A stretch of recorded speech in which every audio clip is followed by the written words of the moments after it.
Bueno, sigo saludando a ustedes, pero quiero saludar a esta hora de la mañana a un gran amigo, ah, una persona que yo aprecio muchísimo, porque cuando hablo con él, pues siempre lo digo y él a lo mejor no le gusta, pero siempre tengo que recordar, porque en Miami hay muchas personas que llevan poco tiempo. Nuestro próximo invitado, su padre, fue uno de los creadores de la radio de Miami y tuvo que pagar un alto precio. En estos días que tanto se habla de estas cosas, tuvo que pagar un alto precio porque su posición provocó que un grupo de forajidos y desarmados le pusieran una bomba cuando salía de la emisora de radio en los años 70 a Emilio Milián. Digo esto porque es parte de la historia. Aquí todo el mundo ha pagado un precio por decir su verdad y decir lo que piensa. Y alguien que lo pagó muy caro y quedó con sus piernas amputadas mientras vivió fue uno de los maestros de la radio de Miami, Emilio Milián. Digo esto y perdóneme si pero tengo que decirlo. Doctor Alberto Milián, juez, buenos días, bienvenido. Buenos días, Moreno. Muchas gracias por recordarlo. Como siempre, me gusta mientras que la memoria de él siga viviendo, él sigue viviendo. Seguro, y tú vives en él porque la verdad que, donde estés, tanto él como tu señora madre, que tuve el gusto de conocer, tienen que estar muy orgullosos de ti. Perdóname que te tutee, pero ahora voy a usted porque ya es la entrevista como tal. Doctor Alberto Milián, gracias por estar aquí, juez además. Vamos a hablar de varios temas. Ayer se daba a conocer que acusan al ex líder de Proud Boys, por cierto, que vive en Miami, Enrique Tarrio, de sedición por la participación en los ataques al Capitolio el 6 de enero. ¿Qué si él y otro grupo? ¿Qué significa esto desde el punto de vista legal? Su análisis como juez. Bueno, yo creo que lo que ha demostrado después de un jurado de instrucción y una investigación masiva del Buró Federal de Investigaciones es que hay pruebas, por lo menos causa probable, que es el punto cuando comienzan los casos penales, de que hubo algún tipo de conspiración para atentar contra el orden constitucional del país, tratar de desacreditar y tergiversar el resultado de esas elecciones.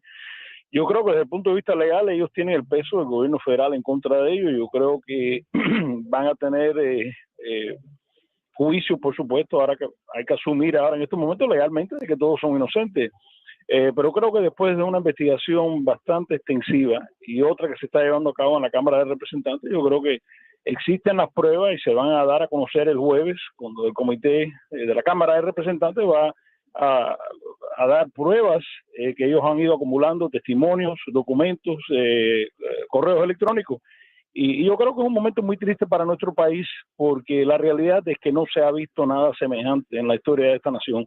Siempre ha habido una transición de un partido para otro, de un presidente para otro, y el hecho de que algunos ciudadanos, y en algunos casos promovidos por algunos oficiales electos y algunos miembros del gobierno federal, estaban tratando de cambiar el resultado de una elección, yo creo que es triste. Eso es algo que vemos en el tercer mundo, pero no lo vemos en los Estados Unidos de América. Doctor Alberto Milián, en una entrevista que ofreció a Tomás Regalado, al exalcalde y excomisionado Tomás Regalado, el presidente Trump en Mar-a-Lago hace unos días.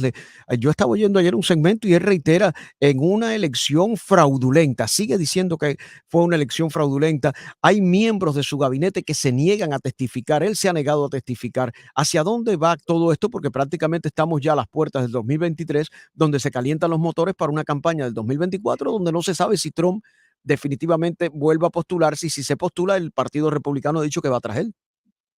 Bueno, mira, la realidad es que no se ha presentado ningún tipo de prueba, ningún tipo de evidencia en ningún tipo de tribunal en los Estados Unidos de América. Más de 60 demandas se iniciaron. Muchas de esas demandas, el juez que estaba presidiendo era juez nombrado por el mismo presidente Trump. Yo creo que hemos visto ahora los testimonios de John Bolton, ex asesor de seguridad nacional, el testimonio de William Barr, ex procurador general de la nación, escogido propiamente por el expresidente Trump, que han dicho categóricamente por escrito y lo han dicho en entrevistas que no habían pruebas de ningún tipo de fraude. Y el mismo William Barr, que es un abogado que ha sido procurador nacional 2 veces de este país, lo ha dicho, que le dijo que eso era material fecal. Así mismo le dijo cuando se lo dijo en la Casa Blanca al presidente. Pero yo creo que el presidente Trump, o el expresidente Trump, como muchos demagogos, independiente de qué partido él esté afiliado, continúa mintiendo porque la gente le aceptan las mentiras en muchos casos, a pesar de que no hay pruebas ninguna. Y para mí eso es lamentable porque yo creo que ese fue el error que cometimos en Cuba con muchos presidentes corruptos y que resultó en la victoria del tirano Fidel Castro. Pero muchos tiranos piensan que ellos dicen una gran mentira y la vuelven a repetir. Adolfo Hitler era famoso por esa metodología, es decir, mientras más grande la mentira, más la repiten, más la van a aceptar algunas personas. Pero yo creo que lo que tenemos que hacer es mirar a la historia y a las pruebas de la historia, no en conspiraciones, no en los disparates que dice un semi-analfabeto, individuo que ni siquiera conoce la propia historia de su nación. Porque el expresidente Trump ha demostrado que es un hombre ignorante, famosamente el 4 de julio cuando dijo que el ejército continental o revolucionario había tomado los aeropuertos en el 1776. Es decir, no estamos hablando con un hombre que tenga mucha capacidad intelectual, muy buena memoria no tiene, pero sí tiene una capacidad para mentir y repetir esa mentira. Y yo creo que los periodistas como usted lo deben de estar retando cuando él dice dónde está el fraude, dónde están las pruebas del fraude y cómo hay tantas personas de su propio gobierno y personas que tenían puestos importantísimos que han dicho que simplemente no existen las pruebas de ese fraude.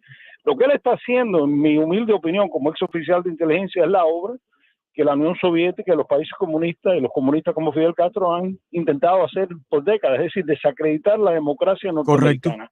Correcto. Eso siempre ha sido fue una meta de la KGB, de la DGI de Cuba, de regar propaganda para desacreditar las instituciones americanas, decir que las elecciones nuestras eran llenas de fraude.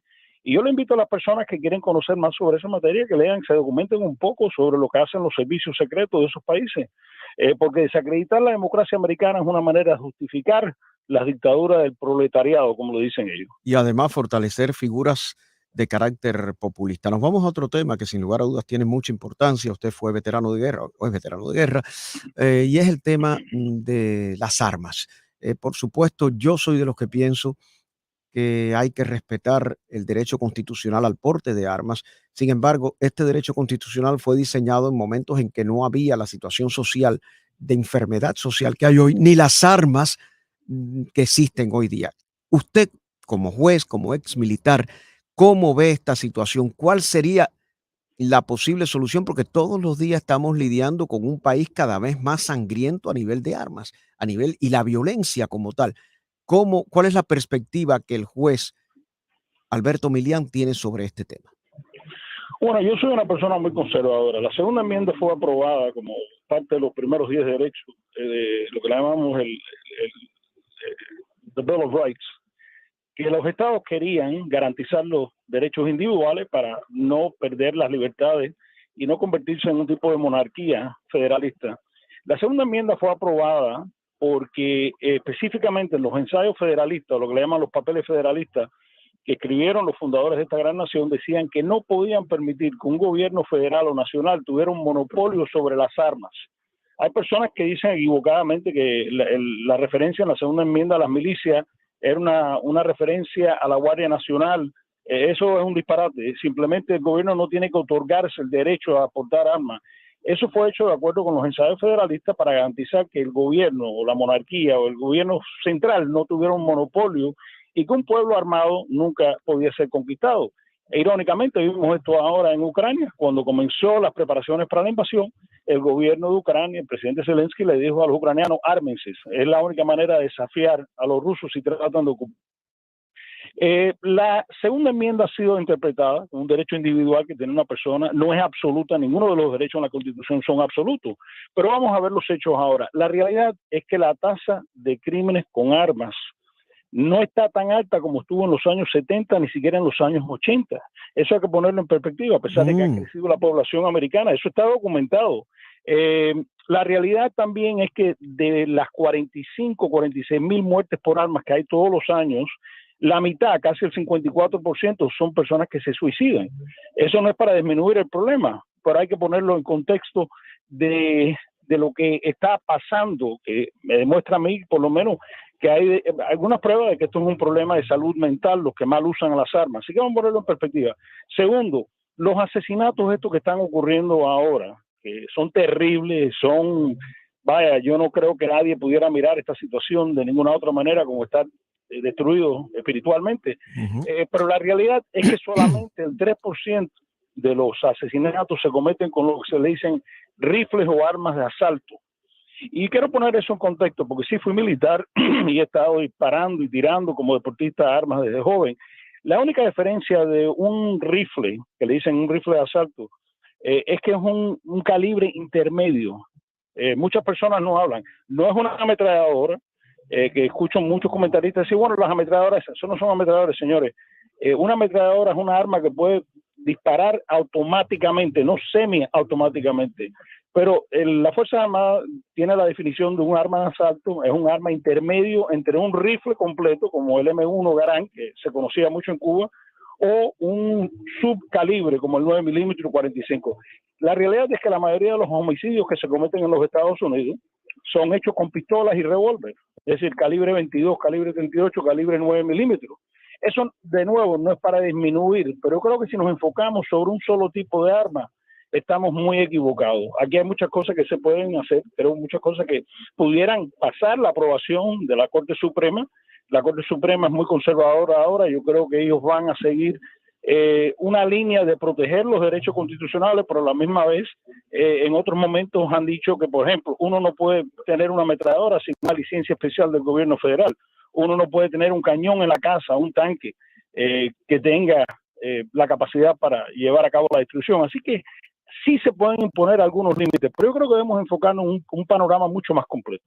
¿Cómo se identifican las personas que están cometiendo estos delitos? ¿Cuáles son las causas? Si hay problemas de psicológico o si hay problemas de algún tipo de motivación que no se conoce. ¿Y cómo se puede identificar eso antes de que ocurra una tragedia? Lo otro también es que tenemos que obviamente mejorar la seguridad.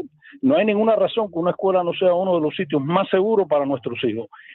Hay cosas que se pueden hacer para impedir que ocurra esto y también mejor entrenar a la policía. Lo que ocurrió en Texas, yo creo que demostró que el jefe de la policía demostró una incapacidad enorme. Eso es enorme. Cualquier persona que ha estado en este giro, yo he estado en este giro ahora hace 34 años, sabe que después de la tragedia de Columbine, la táctica de la policía era inmediatamente, cuando hay un tirador activo, es impedir entrar, no esperar. Ahí había más de 140 policías y por fin los que entraron eran agentes federales y lo hicieron desafiando las órdenes del jefe de la policía. Es lamentable esa falta de entrenamiento, no tiene justificación ninguna. Pero yo creo que esto nos puede llevar a cabo un buen debate nacional, hacer lo que sea posible y a la misma vez no impedir a los derechos constitucionales. Juez Alberto Milián, muchas gracias. Yo sé que su agenda es muy complicada, pero espero al menos una vez al mes poderlo tener por acá, porque siempre es muy productivo escuchar no solo el punto de vista de una persona que tiene que ver con todo lo que es el proceso judicial en este país, sino también un veterano de guerra y sobre todo una persona que tiene un profundo vínculo con esta comunidad. Ojalá, ojalá, Gracias, Almora. ojalá lo pudiéramos ver otra vez en alguna candidatura, pero eso ya será una decisión personal donde usted cree que pueda seguir sirviendo mejor a esta sociedad. Sabe que tiene mi aprecio y mi estimación de siempre, porque además tuve el gran honor, reitero, no solo de conocerlo a usted, de haber conocido a sus padres y sé la calidad humana que hay. Así que de Gracias, verdad, Almora. un abrazo, se le quiere Otro y para usted. se le aprecia mucho. Gracias, Muchas Alberto gracias, Millán. Almora. Que tenga buen día. Gracias. Nosotros nos